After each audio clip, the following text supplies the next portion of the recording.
Hola a todas y todos nuestros auditores, ya estamos grabando un nuevo episodio de Actualizando el Medio, programa oficial de Radio F5. Recuerda que nos puedes escuchar a través de Radio Frecuencia FM de Renca en su dial 107.5 y también a través de su página web www.frecuenciafm.cl. También nos puedes escuchar de forma diferida a través de Spotify, iVoox, Apple Podcasts y YouTube. Mi nombre es Tamara Molina y como siempre para conversar los temas que han marcado la actualidad tanto nacional como internacional, me acompaña este panel de especialistas y parto con Amaya Belis. ¿Cómo estás? Hola Tami, muy bien. ¿Y tú? Bien también, Magis, y cuéntanos de qué vamos a estar conversando hoy. Vamos a estar tocando el tema de la India, que ha estado bien controversial con sus nuevos casos. Llegó a sumar casi más de 400.000 casos nuevos. Así que vamos a estar evaluando los diferentes contextos en los que se encuentra India. Muchas gracias, Amaya, y también estamos con Ariel Flores. Ariel, ¿cómo estás? Y cuéntame también de qué vamos a estar conversando hoy. Hola Tamara y también a toda nuestra audiencia que nos está escuchando en vivo a través de Radio Frecuencia Ranca y también de forma diferida a través de todas nuestras plataformas. Perdón, el día de hoy vamos a hablar sobre una investigación periodística que realizamos como Radio F5 respecto a las residencias electorales de los candidatos para saber si es que votan en los distritos donde tienen considerada su residencia. Tenemos datos bastante considerables que vamos a conversar el día de hoy. Perfecto, muchas gracias. Ese tema se viene súper interesante, así que les vamos a estar compartiendo las conclusiones de la investigación que realizó Ariel. Y bueno, por último, también un tema que ha marcado la semana a nivel nacional ha sido la acusación contra el presidente de la República, Sebastián Piñera, ante la Corte Penal Internacional. Recordar que esto fue por el juez español Baltasar Garzón. Así que de lleno partimos con este tema conversando, como les contaba tras los hechos de violaciones a los derechos humanos que ocurrieron durante el estallido social en octubre del 2019 en nuestro país. Al presidente Sebastián Piñera se le acusó con un escrito a la Corte Penal Internacional en donde se le acusa a él y a sus colaboradores civiles, militares y policiales por crímenes de lesa humanidad que han sido cometidos desde octubre del 2019 durante el estallido social. Como les contaba, esto fue por el juez español Baltasar Garzón, que esta persona fue también quien presentó la orden de detención de Augusto Pinochet en 1998. Así que este ha sido un tema que ha marcado la semana con Piñera en la mira dentro de todo este contexto social y también la labor que tuvieron las Fuerzas Armadas, carabineros, con la labor que hicieron durante este estallido social. Así que Magis, voy contigo para que me cuentes la información que ha rodeado este tema respecto a la acusación que se le hizo al presidente ante la Corte Penal Internacional.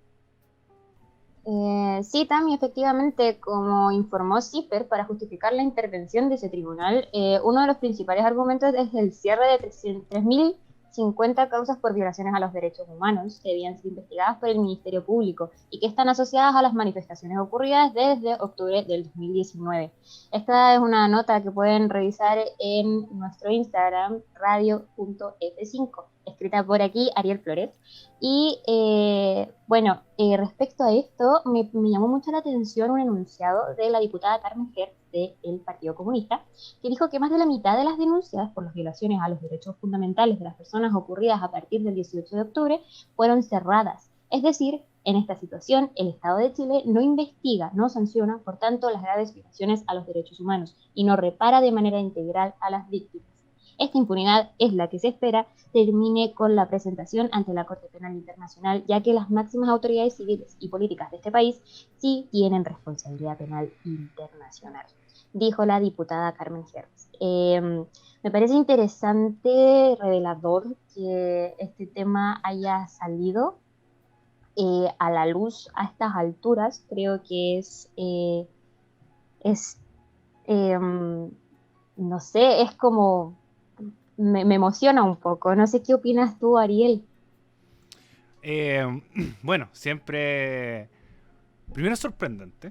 Muy, muy Sí, no me lo sorprendente. esperaba. Como primero, Garzón es un. Como decía la nota, y también lo dijo la Tami también en la introducción del tema, es un juez que siempre ha estado vigilando este tema de los derechos humanos, y sorprendentemente Chile ha tenido dos hechos que marcaron, que es la dictadura militar y ahora el 18 de octubre, o el estallido social del 18 de octubre en adelante, del 2019 en adelante. Entonces, como desde esta perspectiva siento que siempre se tiene que haber justicia. Chile, dentro de los entrampes que se tiene en la Constitución, es este tema de los fueros. Es decir, un presidente no puede ser juzgado producto que tiene un fuero presidencial, que es protección ante ciertos casos. Entonces, como por ejemplo, si es que también esta semana se mostró admisible, que es el tema de negligencias en temas de salud, que también se ingresó esta denuncia presentada por Daniel Jadwe ante los ministros París, Piñera, y también hace un tiempo atrás el tema de Jaime Mañalich. Entonces, como tienen estos fueros, tiene que votarse en el Congreso, si es que se puede votar en el forma nacional, pero ante los tratados internacionales que firma Chile, tenemos que esto se puede ser admisible en otros lados. Ojo, está solamente como presentada la denuncia, pero falta que se sea admisible, que hayan justificaciones claras, que estos crímenes de lesa humanidad sean de forma sistemática, es decir, que se reiteren de distintas formas, y si es que la autoridad del presidente Sebastián Piñera tiene alguna relación. Por lo menos desde mi perspectiva yo creo que sí, porque el presidente no hizo nada, no hizo nada, efectivamente, para poder cambiarlo, para poder, por ejemplo, compensar el tema de las víctimas, de buscar otra forma de manejarse. En cambio, al contrario, lo criticaba, lo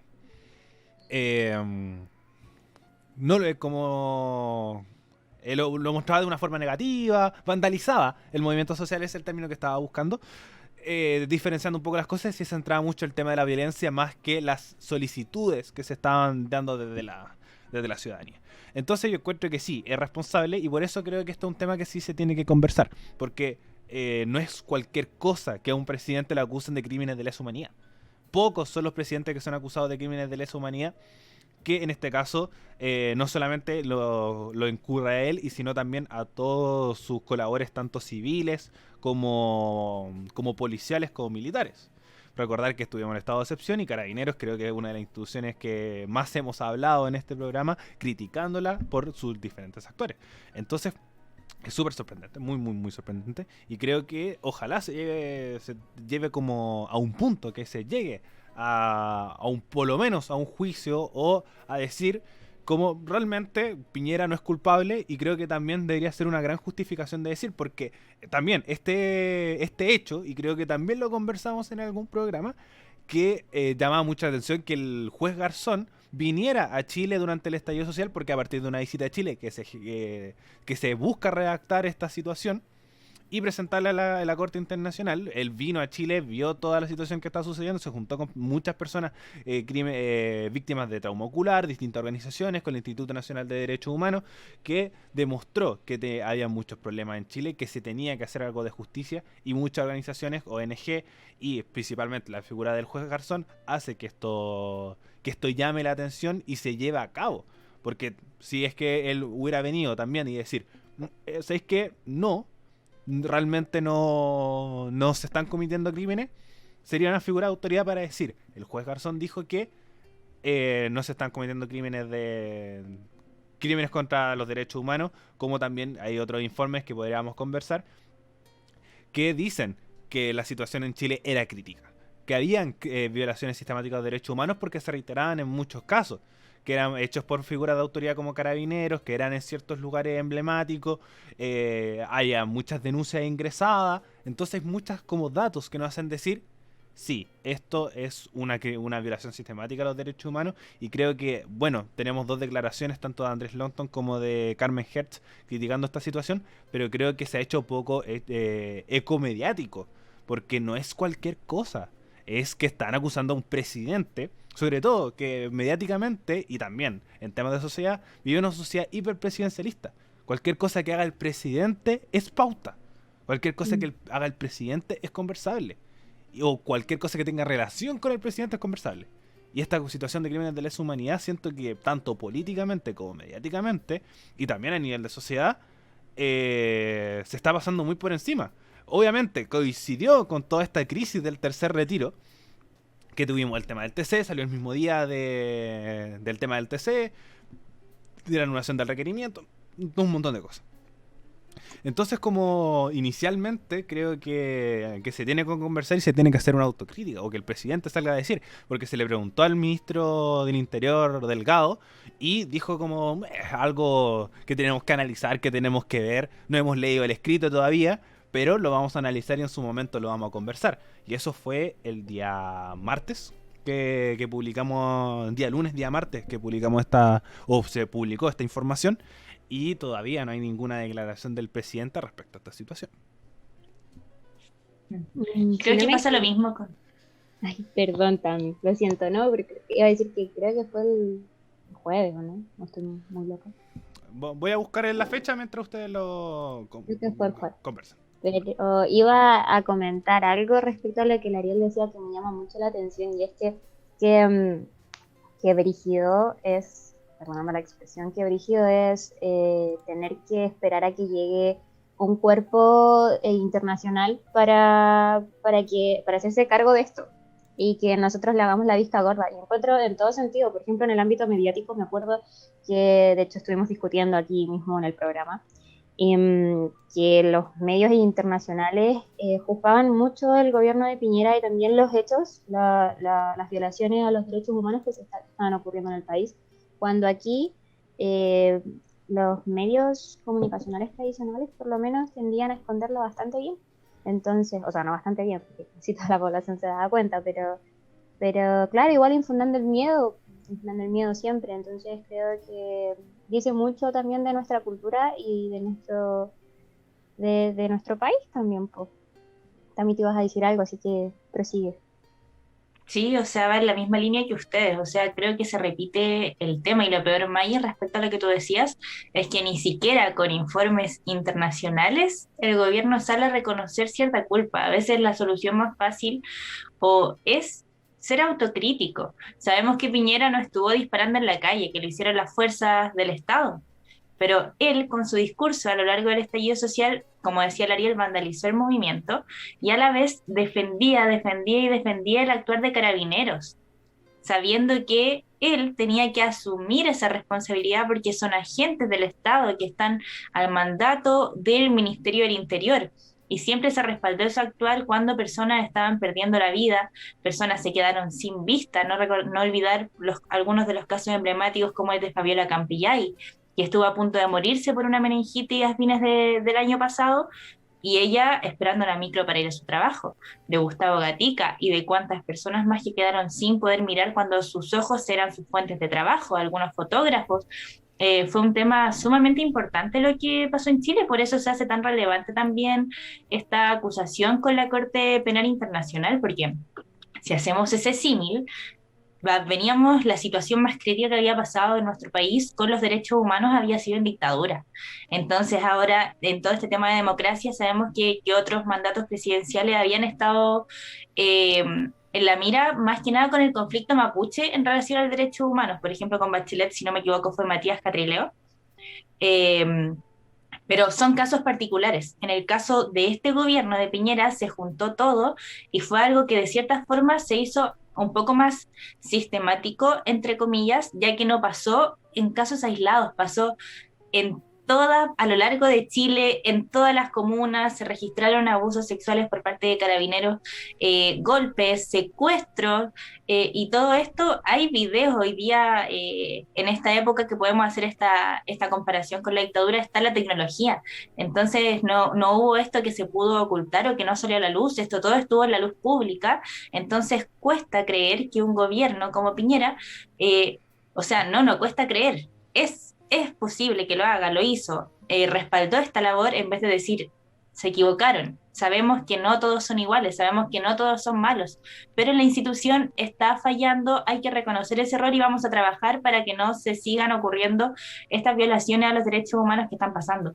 Eso no ha habido y yo creo que finalmente todo esto lleva a lo que expresó el juez Garzón con esta acusación con Piñera y vamos a ver qué pasa, porque igual siento que es algo súper importante, como decían ustedes, no se ha cubierto en la prensa que se ve este símil también con Piñera Gate, con el caso Enjoy, que también nosotros lo tocamos acá y que los medios tradicionales no fue gran fuente de noticia. De hecho, nosotros salimos con el programa domingo lunes y recién el martes los medios, luego de toda esta crítica que se había hecho porque estaban haciendo el Enjoy Silence, salieron con esta información y comenzaron a explicar cuál era la relación que tenía Piñera con este caso. Entonces, es un tema repetido que vamos viendo.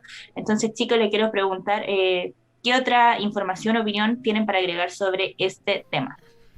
Varias cosas. Primero el tema del caso Enjoy, para que el más cercano que tocaste, y esta crítica que hacemos constantemente a los medios de comunicación tradicionales. Hay que destacar también la labor de la red, como nosotros pegamos palos, pero cuando hay que pegarlo, y creo que la red primero fue el canal que lo transmitió, y de que también generó pauta ante esta situación, y los otros medios de comunicación no lo hicieron hasta que la superintendencia de casinos y las asociaciones de casinos empezaron a hablar sobre el tema. Entonces tampoco fue por una pauta propia, sino fue porque los casinos empezaron a sacar declaraciones y ahí recién se mostró el tema. Respecto al tema de la defensa de Piñera a las fuerzas de autoridad, siento que es el gran problema del gobierno. Creo que es absolutamente el gran problema del gobierno por el hecho de ser poco autocríticos. Ser muy poco autocríticos respecto a las cuando se equivocan. Y creo que lo hemos criticado mucho en este programa y lo vamos a seguir criticando porque tampoco lo ha corregido. Es muy poco autocrítico ante estas situaciones. Y sobre todo con acusaciones graves como violación a los derechos humanos, que como decía la Tami, la información está. Tenemos las imágenes, tenemos las denuncias. Y que después, tanto el organismo del Estado, porque sí, vamos a usar la palabra Estado, porque el Ministerio Público fue las personas que cerraron estas situaciones. Entonces, como no es solamente del Poder Ejecutivo, sino también Poder Judicial, el que también restringe, y también el Poder Legislativo, que tampoco ha hecho mucha acción ante estas situaciones. Por ejemplo, hacer una legislación especial respecto a estas situaciones, sino que al contrario, aprueban una ley antibarricadas para poder restringir mucho más las situaciones. Entonces, como es verdad, uno puede justificar o no el tema de la violencia ante un montón de situaciones, pero al mismo tiempo tenemos que las violaciones a los derechos humanos hay que entenderlo súper bien esto. Y esto no es opinión, sino es solamente una definición, que es los derechos humanos solamente pueden ser violados por autoridades del Estado. Eso es una definición realizada por la Organización Internacional de Derechos Humanos, no es una opinión propia. Esto es un dato, como por ejemplo, carabineros, si es que por ejemplo una persona golpea a carabineros, no se le está violando sus derechos humanos, porque los derechos humanos solamente pueden ser violados por autoridades del Estado. Usted si quiere buscarlo, hágalo. Realmente es una información. Entonces como es algo súper importante saberlo. Porque obviamente Carabineros puede tener derechos humanos, toda persona nace con derechos humanos, pero ser violados es por parte de, por ejemplo, un capitán de Carabineros a un cabo. Entonces como ahí sí, pero en este caso fue de parte de Carabineros, por parte del Poder Ejecutivo, que por ejemplo, hace un poco estaba conversando en otro programa respecto al caso de Víctor Pérez, que es que se notaba claramente que en el caso de los camioneros era muy distinto al trato que se tenía en Plaza Dignidad, Plaza Baqueano. Entonces como están esos dos extremos que se notaba que había una focalización respecto a las protestas en relación al tema de los camioneros que era muy cercano al sector ideológico del gobierno. Entonces creo que es principalmente eso, mostrar estas dos situaciones que destacar, y sobre todo lo mismo, que el gobierno ha sido poco autocrítico ante esta situación. Entonces creo que lo mismo, los medios de comunicación un poco, principalmente la televisión, faltan estos espacios de conversación, de decir, conversemos respecto a esta situación, qué opinamos respecto a esto, sino que se maneja mucho el formato noticiario donde se transmite la noticia. Entonces creo que falta ese formato de conversación que, por ejemplo, si tiene la red. Pauta Libre, conversan acerca de esta situación, mentiras verdaderas. Me acuerdo cuando salió este tema de del caso Enjoy, parece que fue Alejandra Matu, Eduardo Fuente y Mónica González conversando sobre esta situación, y lo conversaban y debatían, y creo que esos espacios faltan un poco en televisión como el que tenemos nosotros. Nosotros podemos prácticamente sentarnos acá y decir, hubo un robo en Independencia, o sentarnos y conversar acerca de esta situación, y creo que también va con el tema de los formatos, porque la información la mostraron, yo lo vi en televisión, yo lo vi en Canal 13, este hecho a la parte final del noticiero de la tarde. Y después dije, wow, siento que lo están mostrando muy tarde y no está saliendo mucho en redes sociales. Boom, escribamos, lo tomo, lo publico, y por ejemplo Ciper lo publicó, hizo un reporte súper claro respecto a la situación, con mucha fuente, mucha información. Así que también, si quieren informarse más de esta situación, recomiendo mucho el informe que sacó Ciper, que a partir de ahí yo realicé esta pequeña nota para el Instagram de Radio F5. Perfecto, Ariel, sí, muchas gracias por esa completa información y realmente, claro, creo que un gran punto que tocaste fue destacar la labor que ha hecho la RAC, que incluso tuvo que recibir una llamada de la periodista de la que le maneja las comunicaciones a Piñera por la entrevista que dieron sobre el comandante Ramiro. La red ha estado últimamente muy en la polémica porque ha mostrado cosas que incomodan al poder. Entonces, imagínate, incluso llegar a recibir una llamada presidencial, la red tuvo que acudir a denunciar eh, el haber recibido esa llamada porque atentaba contra la libertad como de prensa. Entonces, ha estado muy en la polémica, así que destacable la labor que ha hecho también ese canal para desmarcarlo un poco de toda la crítica que también estamos haciendo. Quería mencionar brevemente, antes de también cerrar, sumar esto, el caso también Chilevisión, que Julio César también, como también Piñera supuestamente realizó el llamado, después Julio César se le iba a desmentir esta situación, como a él no le dijeron nada por lo menos, que tenía que bajarle 2 cambios o cosas así, porque creo que fue por el Piñera virus, como algo así, que estaba jugando con la figura del presidente, y después dijo que Chilevisión estaba en proceso de cambio, y encontraba bastante absurdo, obviamente parafraseando, no usé este término, si lo quiere buscar va a encontrar la declaración completa, porque estaba haciendo el proceso de cambio y estaba llamando a la persona incorrecta. Entonces tenemos 2 casos de 2 canales de televisión que están criticando el tema de que Piñera está, o por lo menos Presidencia, está llamando gente para poder coartar el tema de la expresión, porque no le está gustando al presidente.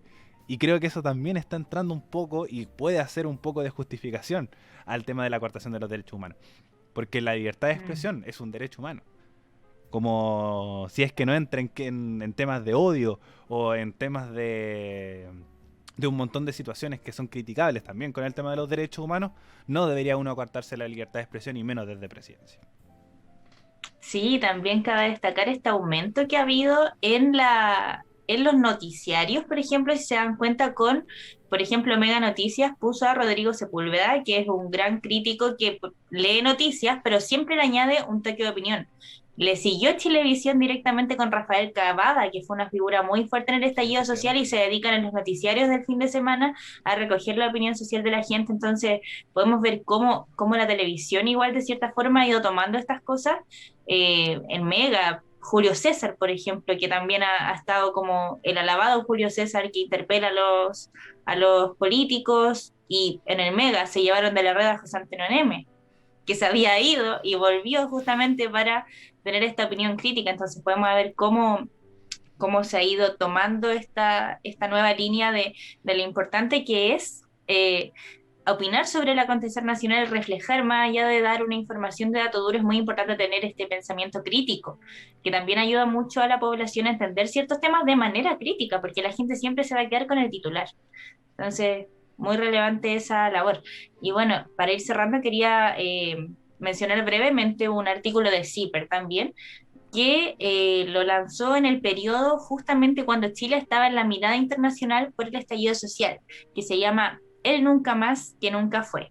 Análisis de los 4 informes sobre derechos humanos tras el 18 de octubre. Esto se refiere a que siempre desde la dictadura dijimos nunca más, pero ese nunca más murió con el 18 de octubre, con todas las violaciones que comentábamos a los derechos humanos.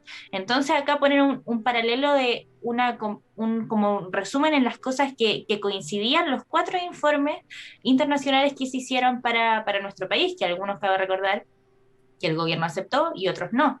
Por ejemplo, en el caso del informe de Amnistía Internacional, se les caracteriza como violaciones de derechos humanos y crímenes de derecho internacional cometidos por agentes de las fuerzas de seguridad. Por su parte, el informe de Rights Watch se afirma que miembros de la Policía Nacional de Chile, carabineros, cometieron graves violaciones de derechos humanos.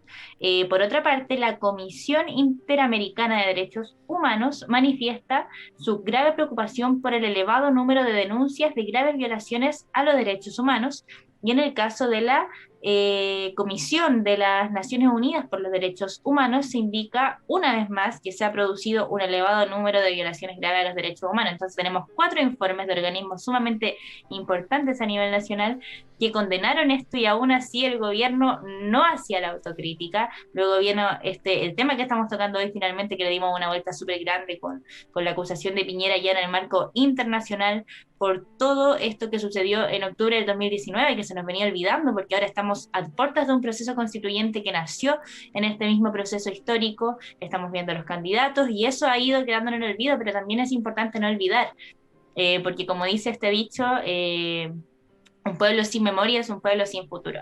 Y ojalá que esta vez definitivamente sea para que nunca más.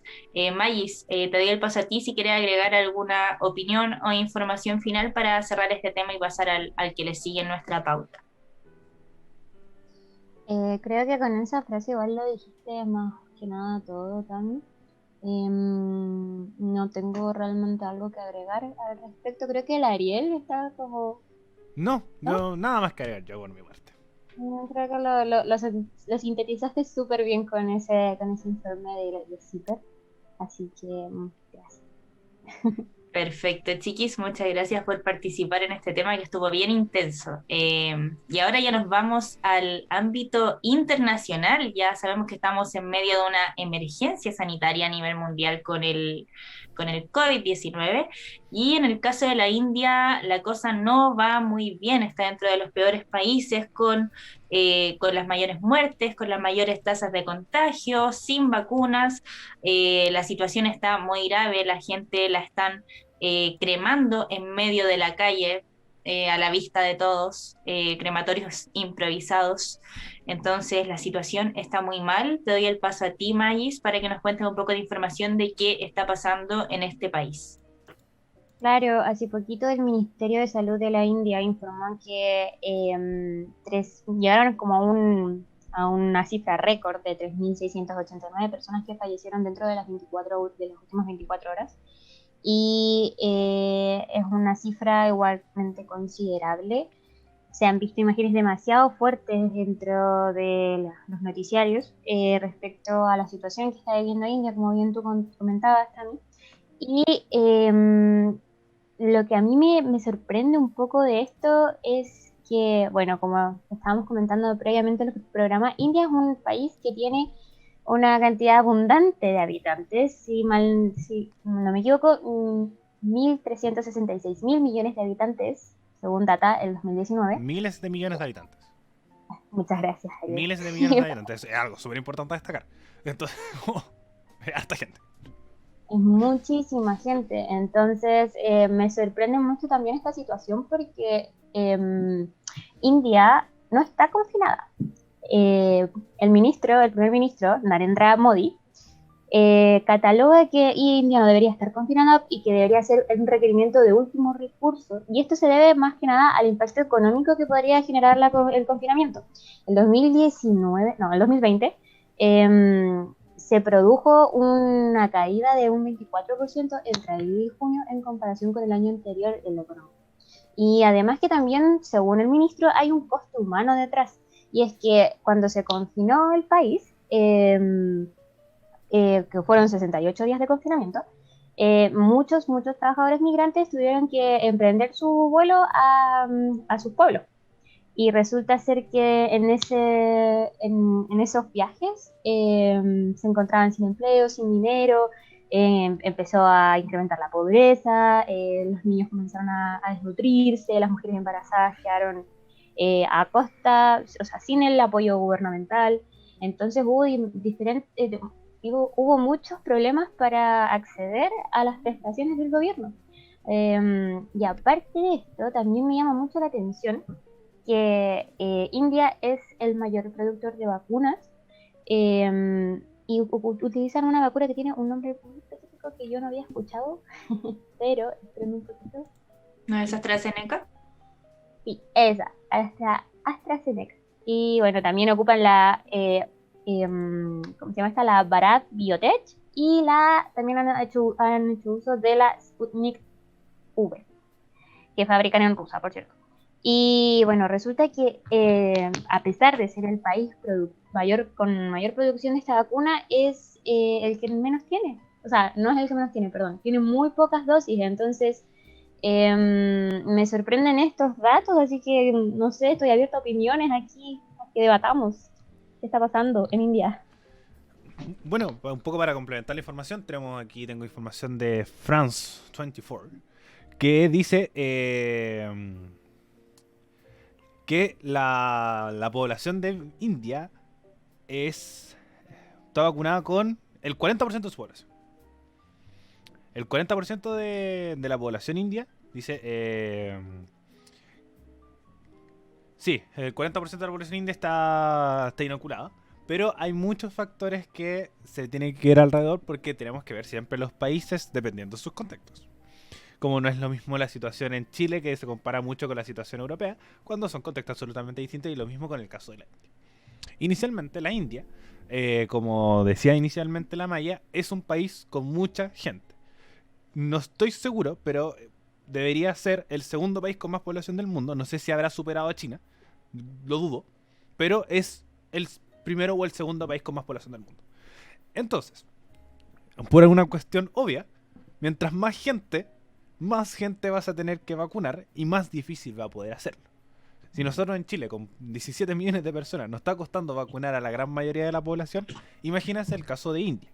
Además, el tema más como obviamente la también puede complementar más porque debe saber mucho más de esto, pero la función principal de la vacuna es evitar que caigas en la UCI. Como esa es la función principal de la vacuna, más que evitar el contagio. Como por lo menos en este caso de Sinovac, es el 50% de probabilidades de no contagiar, pero el 90% de no terminar en la UCI con una inmunidad casi total. Lo mismo con Pfizer, AstraZeneca, que es la de Oxford, que también hace que por qué se están produciendo muchas cosas en India. Porque India es un país muy industrializado. Es un país muy industrializado porque el funcionamiento de sus materias primas, desde como históricamente, desde el tiempo de las colonias. Porque India fue colonia británica. Hay que recordar eso, y eso fue un poco antes de la Primera Guerra Mundial. Entonces, si tenemos que India es un país industrializado, ahí se van a realizar las vacunas porque va a ser mucho más barato hacerlas, hay muchas más personas para el tema de la mano de obra.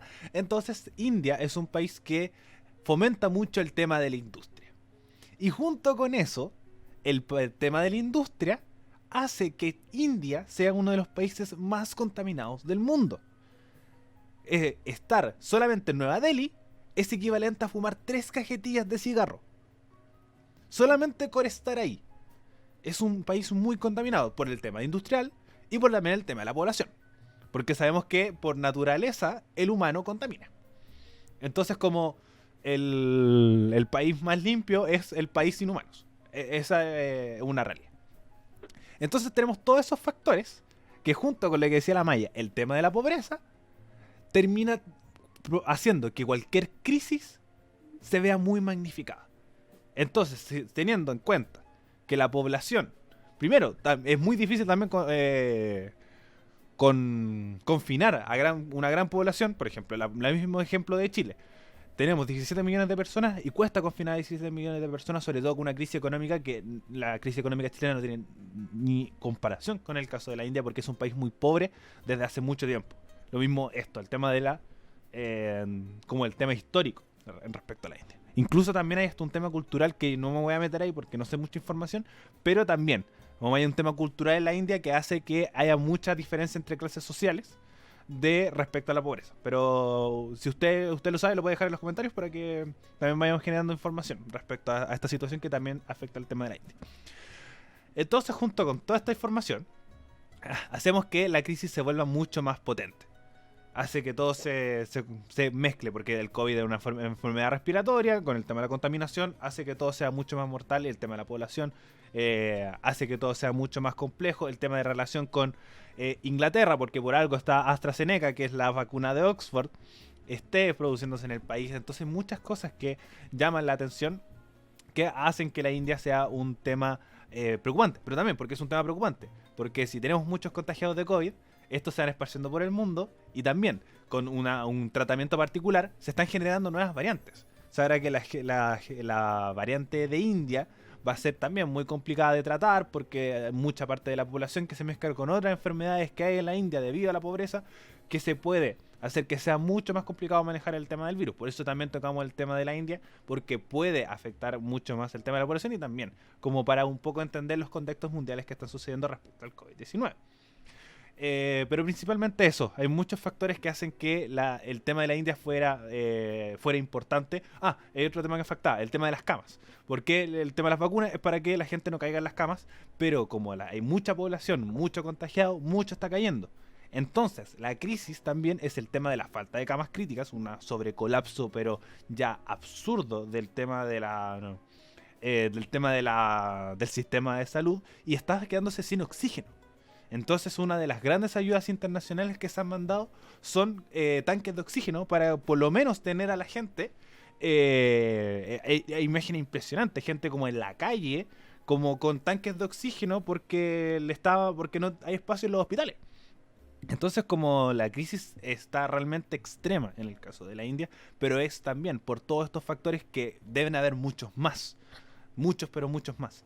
Respecto al tema de la salud, por ejemplo, si también estoy hablando muy de memoria, pero también el SIDA es un tema muy complicado en la India, porque también hay mucho contagiado de SIDA. Lo mismo pasa con África, y si además analizamos un poco el tema de África, va a ser algo muy parecido al tema de la India. Pero principalmente, por lo menos de lo que yo veo, es eso.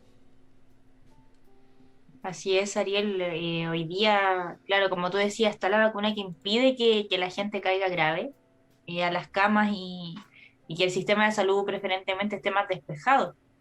Pero el tema de la erosión de las nuevas variantes ha sido un gran incidente a nivel mundial, en la India sobre todo, con la gran cantidad de población que hay en el lugar, y también con la pobreza que se vive. Con la pobreza, o sea, podemos ver esta paradoja. Tenemos un país industrial que es el que emite la mayor cantidad de emisiones de carbono en el mundo, junto con Estados Unidos y China, son las grandes contaminantes del mundo, pero está esta desigualdad enorme que vemos gente en la calle, niños desnutridos, niños con pobreza, con hambre, y de hecho justamente para abastecer esta demanda interna tuvieron que cancelar las exportaciones de AstraZeneca para poder suplir un poco esta falta de vacunas. Entonces hoy día es muy importante el tema de que se vacune la mayor cantidad de población posible, y pese a que estén vacunadas, seguir con las medidas de seguridad, porque también en India se pueden ver las imágenes que la gente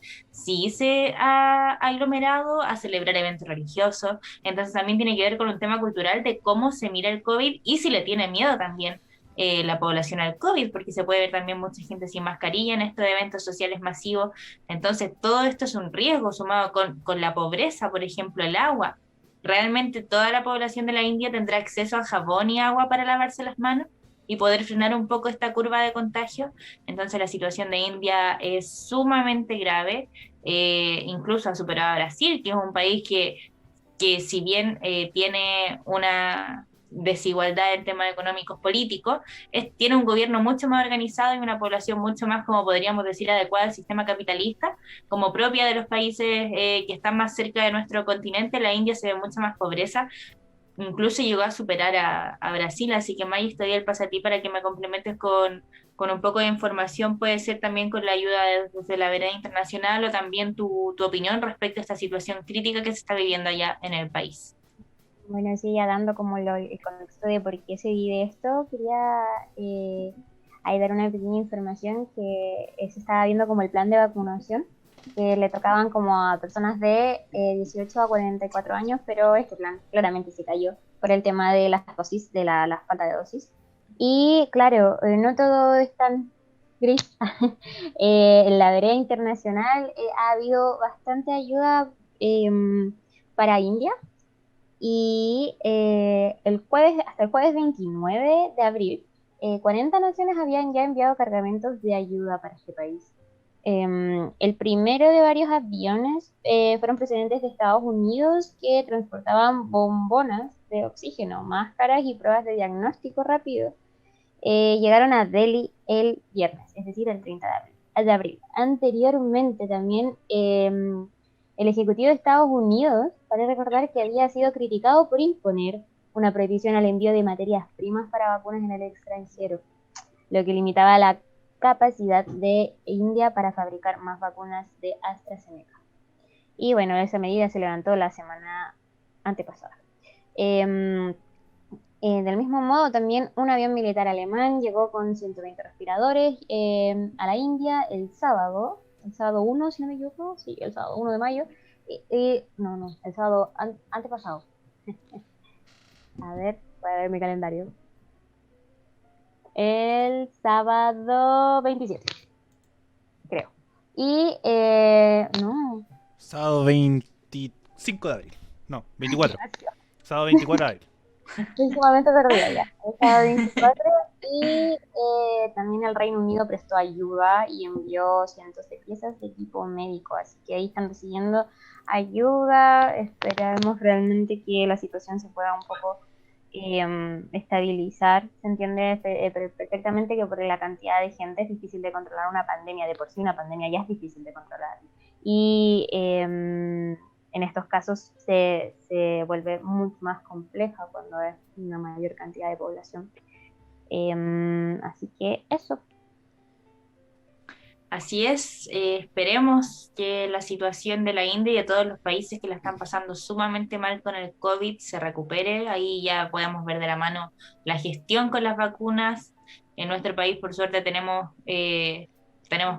como unas buenas dosis de vacunas, pero también en algún momento nos estamos quedando cortos. Experiencia personal, el otro día tuve que esperar 3 días para recibir mi segunda dosis, porque no habían.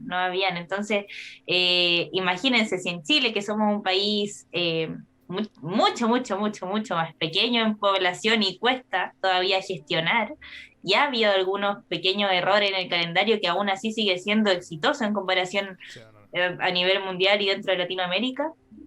Un país como India debe ser mucho más difícil, así que sí, que si no tienen nada más que agregar, Nada más que ver. nos pasamos al siguiente tema, que nuestro periodista estrella Ariel Flores ha hecho una investigación periodística sobre los candidatos que ahora ya se vienen para esta mega elección del 15 y 16 de mayo de constituyentes, alcaldes, gobernadores y concejales sobre sus residencias y si ellos votan en estas residencias por las cuales van como candidatos. Así que Ariel ahí nos va a estar contando las principales conclusiones de esta investigación periodística que realizó a nombre de Radio F5. Así que Ariel, te doy el pase a ti para que nos cuentes. Muchas gracias por la presentación.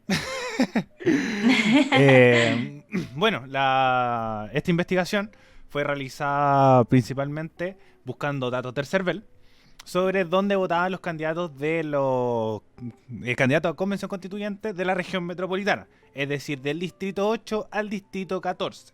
Solamente me centré en la región metropolitana porque si no esto se ampliaría mucho, pero son datos que están de forma transparente si es que usted es de región y quiere saber sobre estos datos. Pero creo que la región metropolitana por lo menos es el más significativo para poder sacar conclusiones respecto a esto. Lo que más me llamó la atención principalmente es que, por lo menos en relación a los distritos, la gran mayoría no supera el tema del porcentaje del 50%.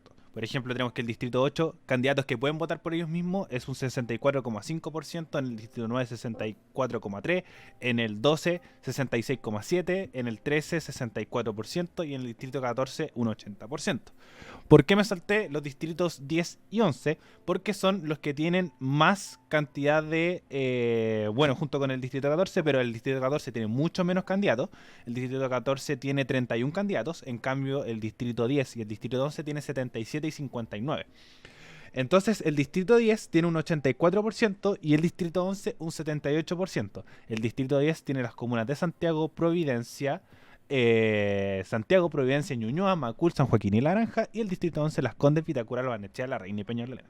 Esto ya es un dato significativo debido a que la gran mayoría de los candidatos, o donde los distritos donde es más distante esta brecha por candidatos que pueden votar por ellos mismos, son en comunas de elite, como comunas hartas personas. Y por lo menos, buscando el tema de los datos, en el distrito 10 hay muy poca gente de La Granja, San Joaquín y Macul. La gran mayoría son de Santiago Centro, Providencia y Ñuñoa. Entonces, primero tenemos ese dato por un lado. Y después tenemos otro que es respecto al tema de las listas.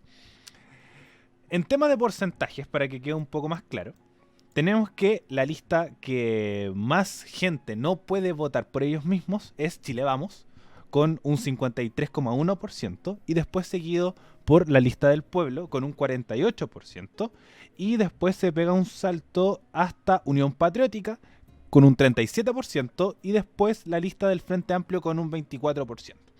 Entonces tenemos que estos conglomerados más grandes, más criticados, tienen personas que, por ejemplo, Chile Vamos, más de la mitad de sus candidatos no puede votar por ellos mismos. Y es una lista que está a nivel nacional. A diferencia, y bueno, estos, por lo menos las cuatro que dije inicialmente, son listas que tienen representación en todos los distritos. Es decir, del 8 al 14. La Unión Patriótica, y después el otro también que destaca mucho, que es la lista del pueblo, que también tiene en su...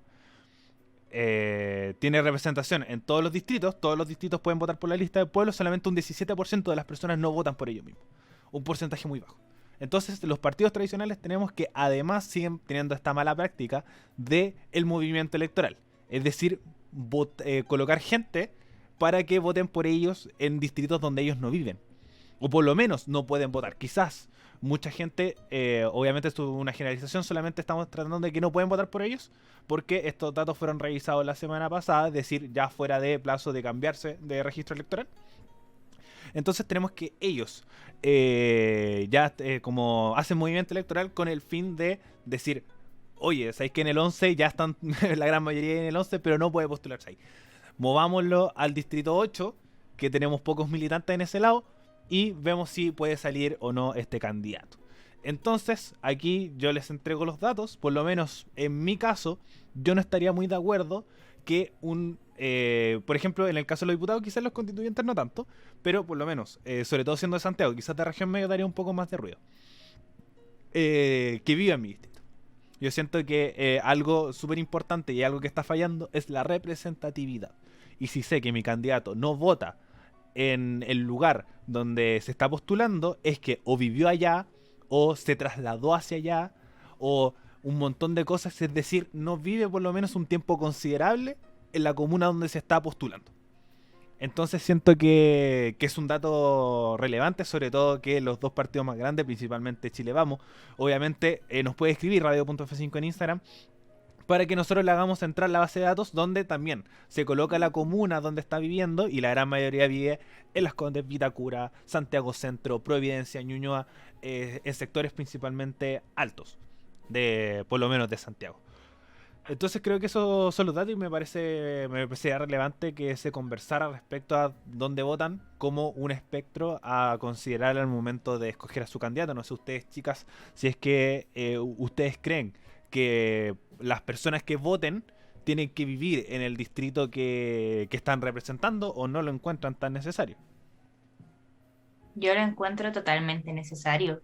O sea, hay que considerar que tú eres representante del lugar del que te estás postulando. Entonces creo que es sumamente relevante que esa persona sí tenga un conocimiento de la realidad del territorio, de lo que viven las personas, más allá de hacer la campaña política, porque se sabe que ya vive este candidato en Las Condes y va a venir por el distrito 8, que es Quilicura, Lampa, Tiltil, eh, pero va a venir a las campañas nomás políticas. Pues, pero si vivió toda su vida en Las Condes y no vivió en algunas de estas comunas que tienen una realidad totalmente diferente al sector, a las comunas del sector alto del país, no me parece concordante y creo que es una práctica que se liga también, como decías tú, Ariel, a la élite política. En el caso de Chile Vamos, que es un partido que siempre defiende estos tipos de tradicionalismos, por decirlo así, y que se puede ver plenamente en los debates que han habido en televisados, por redes sociales, donde uno puede comparar como la visión que tienen ciertos candidatos. Se puede ver esta ideología de una élite política muy marcada, una élite antigua, que vienen desde arriba a representar a los pueblos, por decirlo así, eh, que no viven la misma realidad en donde crecieron ellos. Entonces ahí podemos ver también cómo se puede ver esta diferencia con las otras listas, como decía Astoriel, con la lista del pueblo, que tiene su origen muchas veces desde los mismos dirigentes vecinales, mismos dirigentes comunales, que la misma ciudadanía con estas luchas o conversatorios que se generaron durante el estallido social y con esta fuerza que ha tomado el tema de lo independiente y de desprenderse de la clase política, se puede ver que esas mismas personas que viven en los sectores subieron como candidatos a representar ese mismo sector de donde han estado toda su vida viviendo. Entonces, por lo menos a mí me parece un tema súper relevante que la persona que me vaya a representar conozca la realidad de donde vivo. No sé qué te pasa a ti, Amaya, pero para mí ese tema me es súper relevante. Sí, definitivamente creo que una persona que va a representar una comuna tiene que saber la experiencia de la comuna, tiene que saber en qué ámbito, o sea, cuáles son las falencias. Por ejemplo, un alcalde. Un alcalde tiene que saber qué es lo que más falta en la comuna. Vivir, no sé, más allá de simplemente recorrerla, también entender cómo funciona, porque si bien somos, no sé, santiaguinos, somos chilenos, etcétera, cada comuna también tiene su propia cultura. Entonces, creo que es importante conocerla de raíz y no solamente pasearse como lo hacen usualmente y ver que todo esté bajo control. Mm. Lo mismo, por ejemplo, con el distrito que más me llamó la atención, Ariel, del que mencionaste fue el distrito 10, porque siento que tiene una diversidad muy grande. Sí. Por ejemplo, el distrito mío de La Maya y el tuyo, las comunas igual son como similares en quizás la situación económica, la realidad de las personas que se puede ver, pero en el distrito 10 tenemos San Joaquín La Granja, que se desprende totalmente de Ñuñoa, Providencia, Santiago. Entonces, wow, ahí si la mayoría de los candidatos son de Santiago, te da mucho que decir, porque de verdad la realidad de las otras comunas es muy distinta a la que se puede ver en Ñuñoa, que por ejemplo tiene muchas más áreas verdes, tiene otro tipo de edificaciones, hay otros lugares donde las personas pueden ir a pasear con su familia en la tarde después del trabajo, a diferencia, no sé, de la Granja o San Joaquín, que se puede ver mayoritariamente cemento y no tanta área verde. Entonces es relevante este tema. Sí, el tema también de la composición de los distritos, siento que sí tiene que redistribuirse. No, quizás la misma cantidad, pero yo siento que sí tiene que haber una redistribución respecto a los casos, por ejemplo, esto mismo. La Granja, San Joaquín y Macul son diferentes. Quizás Peñalolén tiene sus sectores altos, pero también tiene sus sectores bajos. O por ejemplo, el tema del Distrito 12, que tiene a La Florida y Puente Alto, y otros sectores más rurales como San José de Maico y Pirque. Entonces, como hay mucha diferencia entre mucho de distribución de los distritos, pero yo siento que esta investigación la voy a volver a hacer cuando el tema de los diputados, que siento que es mucho más relevante al momento a diferencia de los constituyentes. No es porque los constituyentes sean menos importantes que los diputados, pero los diputados muchas veces tienen normas en relación a los distritos. Es decir, como la población, el tema de la vivienda. Entonces, como alguien del distrito 10 que lo más posible, que sea muy considerable, que nuevamente se replique mucha gente de Santiago Centro, Ñuñoa y Providencia, en diferencia de La Granja, San Joaquín y Macul, den otras perspectivas. O lo mismo, no es lo mismo la realidad, por ejemplo, de los Arnechea en los sectores altos que el del Cerro 18, o de Peñalolén, por el lado de Grecia, consistorial, por el lado de donde está la Adolfo Ibáñez, que también es un sector de muy alta alcurnia.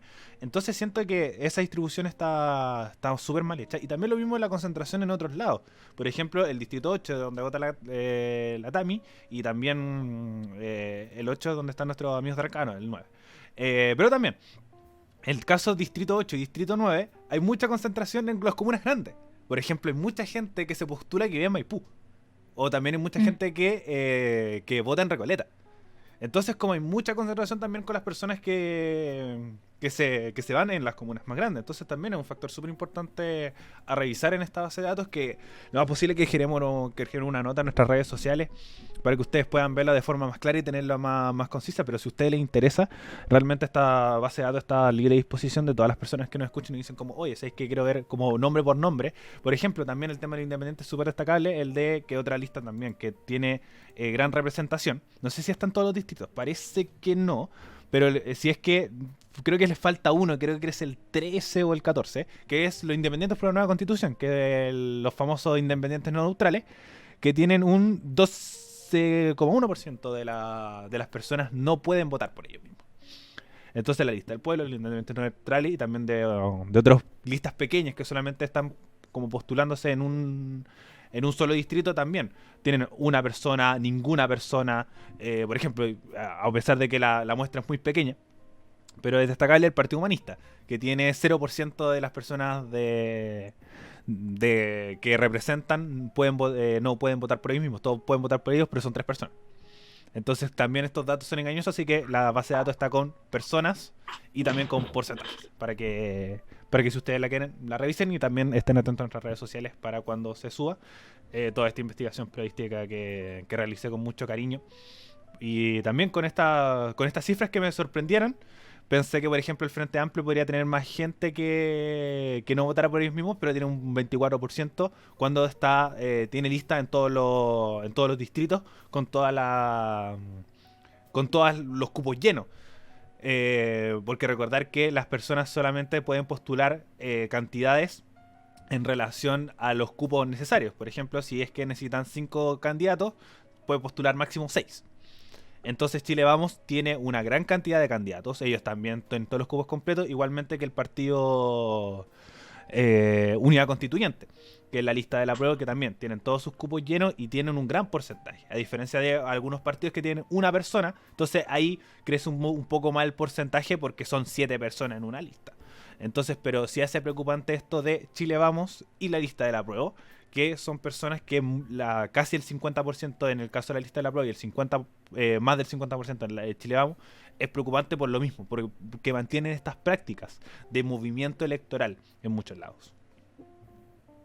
Sí, también ahí se hace, siento yo, que por el lado de Chile Vamos igual se utiliza mucho esto de la figura carismática que llega, un poco como conocida, como por ejemplo podemos ver con Sí, Yuyunis Navas, que ha efectivamente. sido muy polémica en este tiempo, por los dichos que ha dado, incluso de que la ONU no sirve, de que el coronavirus es creado en un laboratorio por el gobierno comunista.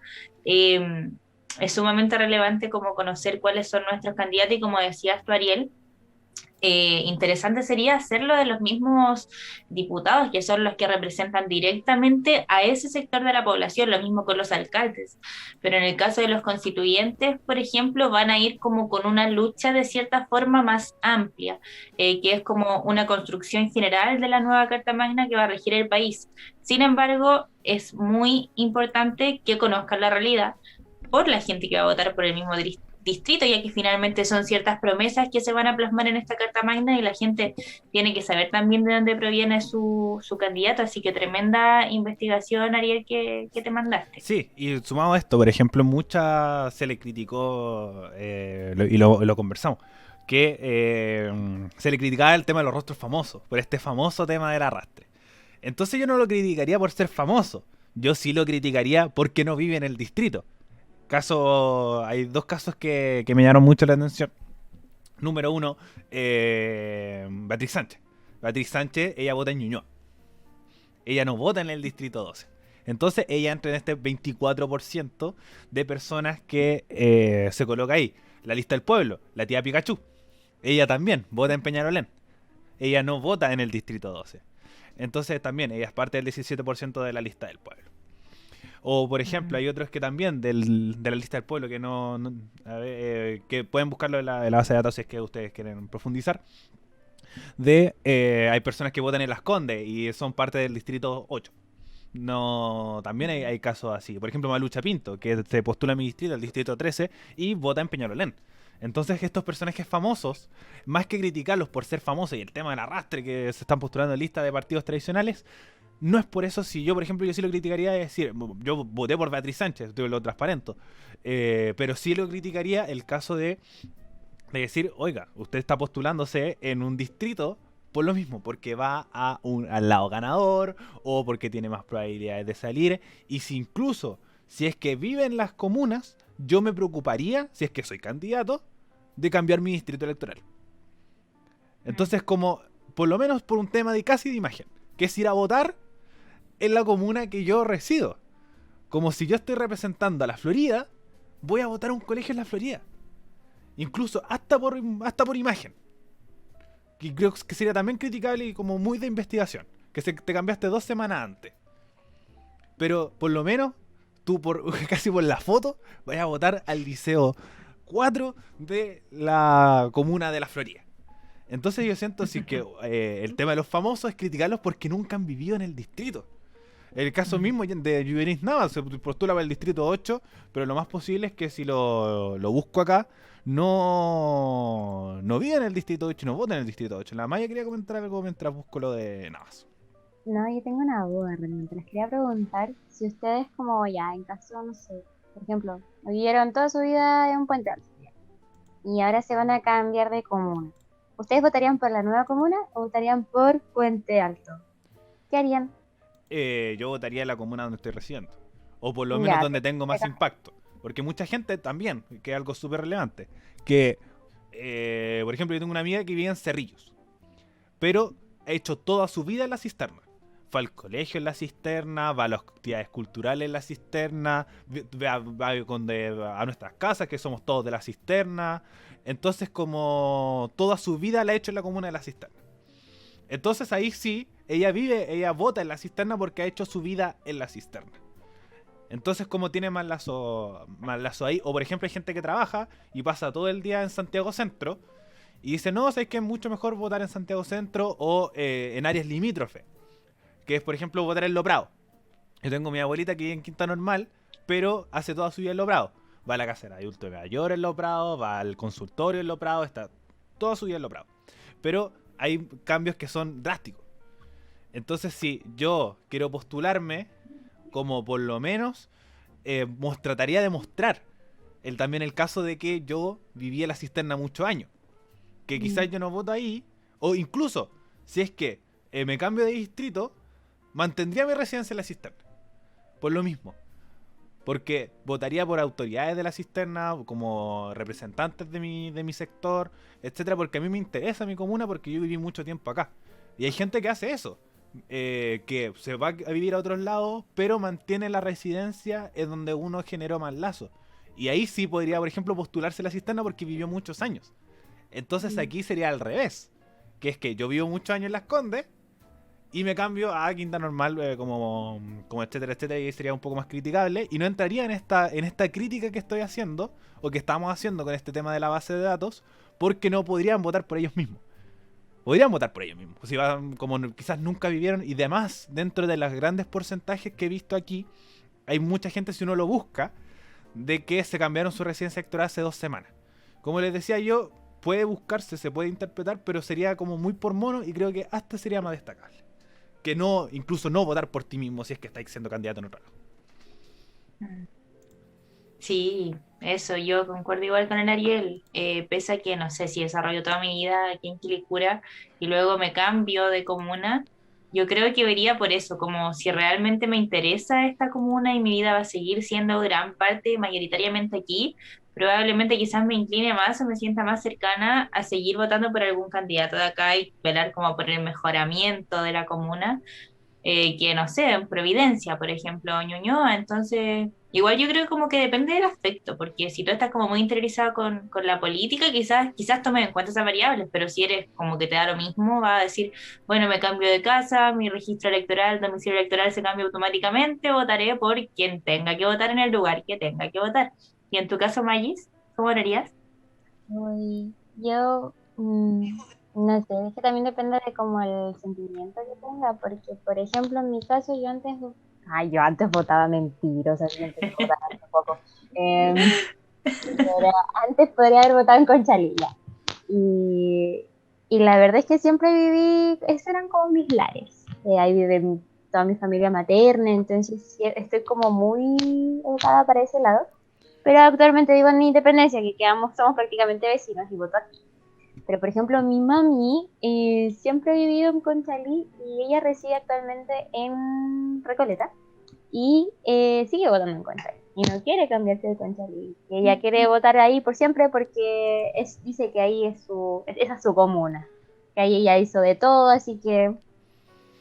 Y o igual Sí. es solamente, igual esto es solamente importante, o por lo menos los ejemplos que estamos dando son relevantes, solamente en el caso casi de alcalde y concejal. Porque la mayoría, por ejemplo, si tu abuela vota en Conchalí, va a votar en los mismos diputados, constituyentes y senadores si es que vive en Conchalí, si es que vive en Independencia o vive en Recoleta. Porque son todos del mismo Ujú. distrito. Entonces se mueve por el mismo lado. En cambio aquí es Sí. como Joyce Navas, que vota en Providencia, no es lo mismo que es que te cambiarás a votar por el Distrito 9, que es Conchalí, Independiente de Recoleta y ese sector. Entonces, como solamente es relevante quizás en los casos comunales, pero hay mucho en el tema de los diputados que, por ejemplo, el caso de mi abuelita, que hace toda su vida en Los Prados, pero si es que se cambia a Los Prados, vota por los mismos que votan en Quinta Normal. Entonces, muchas veces que ese movimiento electoral de como fronteras, por así decirlo, hace que esto de los distritos sea un poco más mayoritario, pero va a ser relevante en el caso de los comunales. Perfecto, sí, tenemos un gran debate aquí con los temas de las residencias, pero bueno, hemos llegado ya al final de este programa muy interesante. Tocamos temas tanto nacionales como internacionales. A toda nuestra audiencia, gracias por llegar hasta este punto. Ya nos estaremos escuchando la otra semana en un nuevo episodio de Actualizando el Medio. Por ahora nos despedimos y les deseamos que tengan una muy linda semana. Adiós.